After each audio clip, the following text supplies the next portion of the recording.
The bodies in my local cemetery were dug up. I just found out the horrifying truth. It was late one October night in 1985 when I was driving home from work. I was about to pull into my driveway when my neighbor flagged me down. I got out of my car and he told me about the incident. All of the bodies in the cemetery were dug up.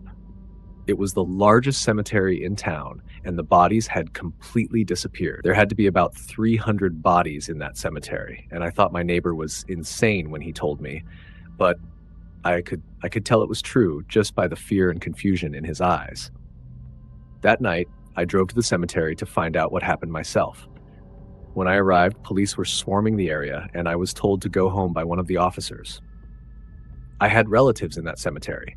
One of them was my deceased wife, who had died last year in a freak accident. My half-brother was also buried there, along with my aunts and uncles and even my grandparents. I had so many questions. How could someone move all 300 of those bodies without anyone noticing? How could they possibly dig up every single body? And who would be sick enough to do so? I assumed it must have been a group effort. I went home that night and went to bed. My mind was all over the place and I was unable to rest. When I finally shut my eyes, there was a loud banging on the door.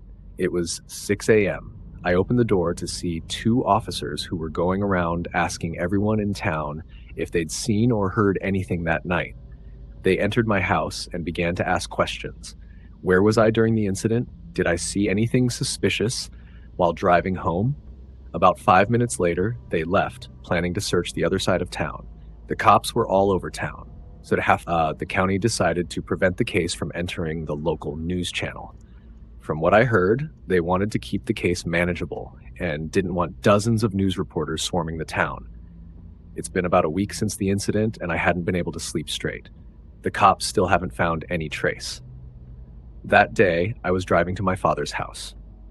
My dad lived on the secluded side of town, and everywhere you looked, it was all forest. It's a 40-minute drive to his house, and all forest the entire way there. My dad lived alone with a few other small homesteads around him. When I arrived at my dad's house, he wasn't home. I had no idea where he could have been. He hardly ever left his house. It was on my drive back when I smelled something. I smelled something so horrid that I pulled over on the side of the road to vomit. The air smelled like there were 1,000 corpses surrounding me. I should have reported it to the police. I don't know why I didn't. I should have never investigated the smell by myself. It was getting late, around 4 p.m., and I decided to walk into the forest. I covered my nose with my shirt, but even then, the smell still found its way into my nostrils. As I kept walking deeper into the dense forest, I saw an increasing number of owls. There were owls everywhere. It felt like every tree branch had an owl perched on it. I then saw in the distance an abandoned house. The house was black and covered with ash. It looked to have burned down a few decades ago and was covered in vines and brush. But the most unsettling feature was the number of owls. All you could hear were owls all around you. Thousands were calling all around me, and I could barely hear myself think. I've briefly studied birds in the past, and these owl calls clearly sounded distressed. It felt like they were warning me, trying to keep me away from that house, and that smell was definitely coming from that house. It was so bad I felt like I was going to pass out. The doorway was just a gaping hole, and my eyes began to water from the horrid smell. The walls and floors were entirely burnt and rotten. My ears began to ring from the owl noises. I followed the smell to the point where I puked even more, all over myself this time. In the corner of one of the rooms, I saw a doorway and the stairs led down. I began to walk down them, and about halfway down the stairs, I could see severed human limbs. When I reached the final step, I could see the whole room.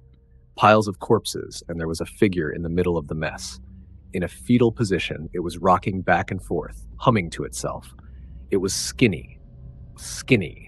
The spine was exposed, the bone literally sticking out of the thing.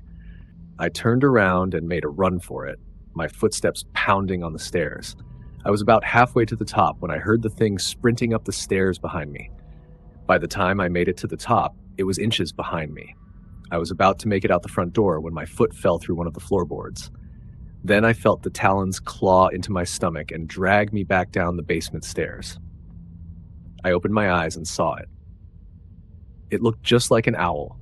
The head, the eyes, the way it moved its neck. It slashed my throat with its talons, then threw me into the pile of corpses. I don't know how I'm still alive. I've lost a lot of blood.